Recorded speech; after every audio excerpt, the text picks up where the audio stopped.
بسم اللہ الرحمن الرحیم۔ السلام علیکم، میں ہوں عمر انعام۔ وزیر اعظم عمران خان پاکستان کے لیے ایک نعمت ثابت ہوئے ہیں اور روزانہ کی بنیاد پر انٹرنیشنلی اور نیشنلی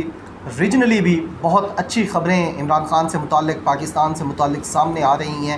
آج اسی طرح کی 3 خبریں پاکستان سے متعلق اچھی ہیں جن کا امپیکٹ بہت زبردست ہوگا، بہت زیادہ ہوگا۔ وہ 3 اچھی خبریں پاکستان کی متعلق جو ہیں آپ کے ساتھ شیئر کرتے ہیں۔ سب سے پہلے جو اچھی خبر ہے جو امید دے سکتی ہے ان تمام لوگوں کو جنہوں نے عمران خان کو 2018 میں ووٹ کیا، سپورٹ کیا، ان لوگوں کے لیے امید کا باعث ہے یہ خبر، جس کے مطابق 2 سال میں جو پہلے 2 سال ہیں عمران خان کے، عمران خان صاحب نے ان 2 سالوں میں وفاقی کابینہ کے 101 اجلاس بلائے ہیں۔ ان کے مقابلے میں نواز شریف صاحب نے اپنے پہلے 2 سالوں میں 24 اجلاس بلائے تھے اور یوسف رضا گیلانی صاحب نے اپنے پہلے 2 سال میں 54 اجلاس بلائے تھے، 54 میٹنگز ہوئی تھیں وفاقی کابینہ کی، اور عمران خان صاحب نے ڈبل کی ہیں، یعنی یوسف رضا گیلانی سے بھی ڈبل میٹنگز کی ہیں، اور یہ کسی بھی وزیر اعظم کی طرف سے 2 سالوں کے اندر کی جانے والی سب سے زیادہ وفاقی کابینہ کی میٹنگز ہیں۔ 101 تعداد ہے ان کی۔ اچھا، یہاں پہ ایک اور چیز بھی قابل ذکر ہے، یہ سٹوری دی ہے زاہد گشکوری صاحب نے، ہمارے دوست ہیں، بہت سینئر رپورٹر ہیں، انویسٹیگیٹو رپورٹر ہیں، انہوں نے یہ سٹوری دی ہے، اور ان کے مطابق اگر گھنٹوں کا حساب لگایا جائے، گھنٹے دیکھے جائیں اوورال ایوریج، تو عمران خان صاحب کی میٹنگز کا دورانیہ بھی زیادہ رہا ہے۔ نواز شریف صاحب کی جو میٹنگز ہوتی تھیں ان کا دورانیہ ہوتا تھا 2 سے 3 گھنٹے ایوریج، اور اس دوران بھی یہ وہ نہیں کہہ رہے، ویسے میری انڈرسٹینڈنگ ہے اور اطلاعات بھی ہیں کہ ان 3 گھنٹوں میں بھی 1.5 گھنٹہ کی ایک بریک ہوتی تھی، اس بریک کے دوران نہاری، پائے اور یعنی ہر قسم کی خوراک پہنچائی جاتی تھی، جناب خوش خوراک وزیر اعظم میاں محمد نواز شریف صاحب کو، اور اس دوران وہ تکہ کھاتے ہوئے، برگرز کھاتے ہوئے، کولڈ ڈرنکس پیتے ہوئے وہ میٹنگز کرتے تھے۔ کافی کا دور بار بار چلتا تھا، چائے کا دور چلتا ہوتا تھا، اور اس دوران یہ میٹنگز ہوتی تھیں۔ عمران خان کے دور میں مختلف ہے، عمران خان صاحب کے دور میں 6 سے 8 گھنٹے کی یہ میٹنگز ہو رہی ہیں، اور میراتھن میٹنگز ہیں، میراتھن، کوئی بریک نہیں ہے، 10 منٹ کی بھی بریک نہیں ہے۔ کوئی نماز کا وقفہ، اگر اذان ہو گئی ہے، کوئی نماز کا وقت آ گیا تو نماز ہوتی ہے، ادروائز اب پھر منسٹرز ریکویسٹ کرنا شروع ہو گئے ہیں کہ سر جی تھوڑا جا وقت دے دیا کرو، کوئی کم از کم کوئی کسی نے سگریٹ پینی ہے، کسی نے پانی پینا ہے، باہر جا کے کسی نے گھومنا پھرنا ہے لان میں، تو ان کو اب وقت دیا جاتا ہے۔ لہٰذا یہ جو بات کرنے کا مقصد یہ ہے کہ یہ جو 6 سے 8 گھنٹے کی میٹنگز ہیں اور 101 میٹنگز ہیں، ظاہر ہے اس کے اندر کچھ ڈسکس ہوا ہے، اور وہ کیا ڈسکس ہوا ہے؟ وہ پاکستان کے تمام انسٹیٹیوشنز کی بگڑی ہوئی صورتحال ڈسکس ہوتی ہے۔ جب وفاقی کابینہ کے اجلاس شروع ہوتے ہیں تو کسی ایک کوئی جو بڑا ایجنڈا ہوتا ہے، سارے ایجنڈوں میں سے کوئی ایک بڑا ایجنڈا جو کسی منسٹری کے حوالے سے ہوتا ہے، جب وہ ریلیونٹ منسٹرز کو پیش کرتے ہیں، اس کے اوپر ڈیبیٹ ہوتی ہے، تو پتہ چلتا ہے کہ وہ تو منسٹری کا بیڑا ہی غرق ہے، شروع سے آخر تک بالکل کام ہی خراب ہوا پڑا ہے۔ لہٰذا یہ جو میٹنگز ہوئی ہیں 101 میٹنگز، یہ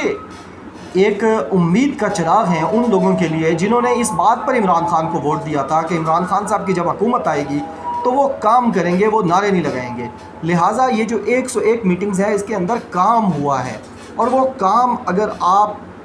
تعصب کی پٹی اتار دیں، اب سلیم صافی، طلعت حسین، سہیل پڑیت والی جو اینک ہے، اس اینک کو سائڈ پہ رکھ کے اگر آپ غور کریں تو پاکستان کے ہر ادارے میں، ہر انسٹیٹیوشن میں، ہر جگہ پر بہتری آ رہی ہے، بہتری کے اوپر کام ہو رہا ہے۔ ہزاروں ایسی چیزیں ہیں جو پاکستان کے حق میں بہتر ہوئی ہیں اور وفاقی کابینہ نے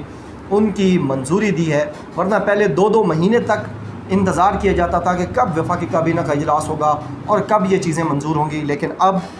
1 ہفتے چیزیں بھیجی جاتی ہیں منسٹری کی طرف سے، اگلے ہفتے وہ پٹ کی جاتی ہیں وفاقی کابینہ کے ایجنڈے میں، اور وہیں پر اس کی اپروول یا جو ریفیوزل ہوتا ہے وہ آ جاتا ہے، اور وہ اس طرح معاملہ نمٹ جاتا ہے۔ تو یہ مسلسل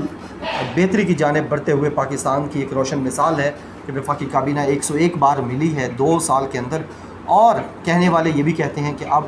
یہ رفتار مزید بڑھے گی، زیادہ اجلاس ہوں گے، کیونکہ اب جو پریشانیاں بیرونی محاذ پر تھیں، معاشی محاذ پر تھیں، وہ اب معیشت کے حوالے سے جو پریشانیاں تھیں وہ ختم ہو گئی ہیں، معیشت اب درست سمت میں گامزن ہو چکی ہے،